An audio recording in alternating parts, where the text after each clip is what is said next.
So a few months ago, I did a Q&A, and one of the questions I got was, what is your least favorite slasher film of all time? And I said, Friday the 13th, Part 8, Jason Takes Manhattan. This one's going to be interesting.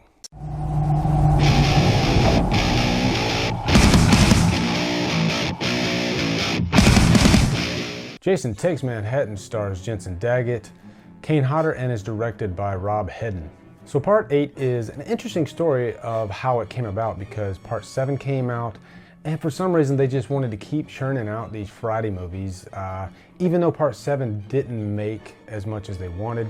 And so when director Rob Hedden was asked to direct it, he said, can I do anything I want with it? Do we have to stay in Crystal Lake? And they said, no.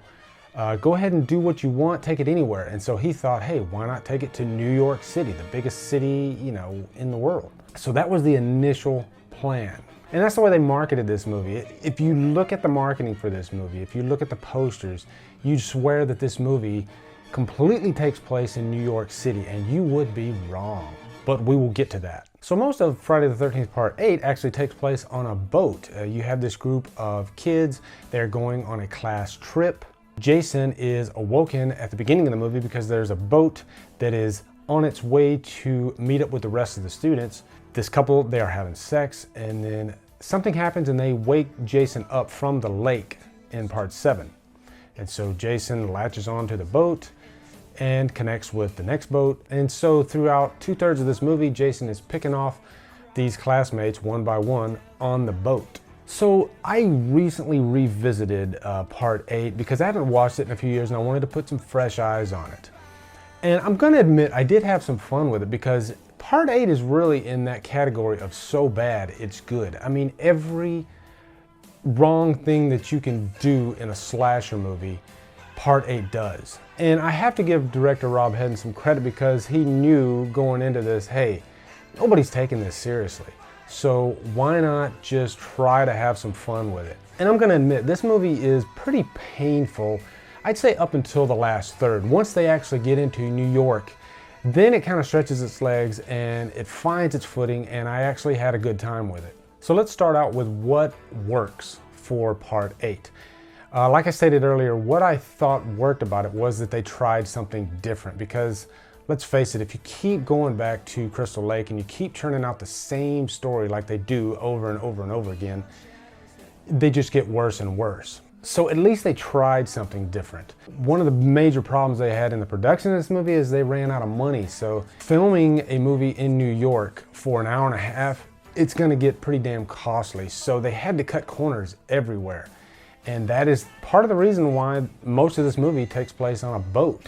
The best part of this movie, in my opinion, is when they actually get off of that damn boat. Once they get into New York, then I think they could stretch their legs a little bit. I do like the scene with Rennie's character where the drug addicts, they try to rape her. And then Jason is actually the hero in that scene. He kind of kicks ass. And for the first time in this movie, you actually feel a little bit for the character. This is really the only scene that doesn't feel like tongue-in-cheek. It doesn't feel like a joke. They actually took the story seriously for this brief moment.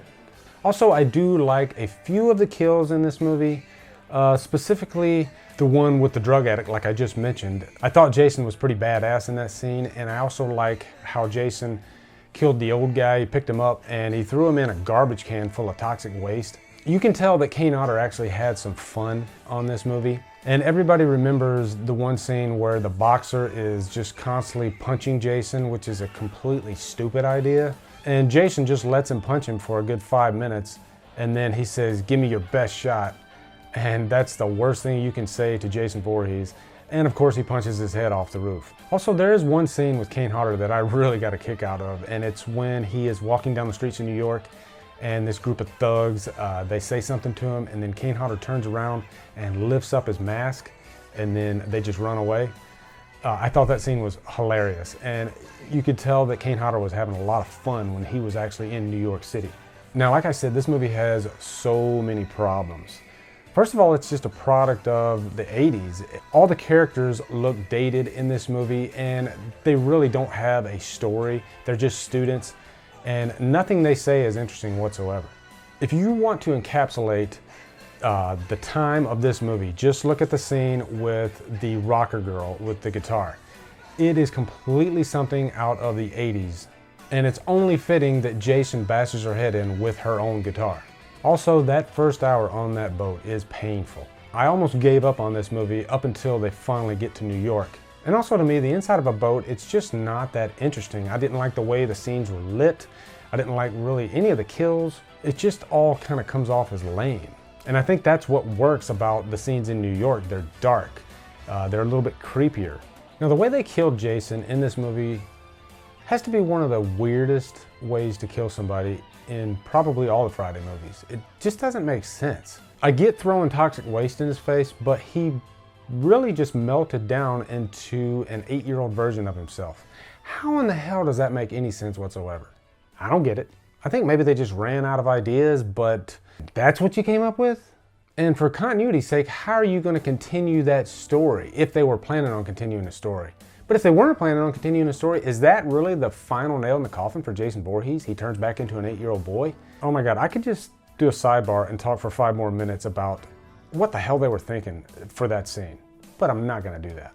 Also, I like to refer to Jason in this as Slimy Jason, because throughout the whole movie, he is just slimy as hell. You wouldn't even want to touch him. He's just kind of disgusting. And I get why they were doing that, because he was sitting in the lake for all that time, but I think for our enjoyment of the movie, they didn't really need to go that far. I mean, has continuity really played a major part in all of these movies? Not really. Also, one little anecdote I wanted to mention, if you haven't gotten Crystal Lake Memories, the complete documentary on the Friday series, it's 7 hours long. I highly recommend it. There's so much great information. And one thing I learned about this one was the main guy lead in this movie, they actually hired a different actor, but I found it funny that they fired him after 1 day because his acting wasn't up to par.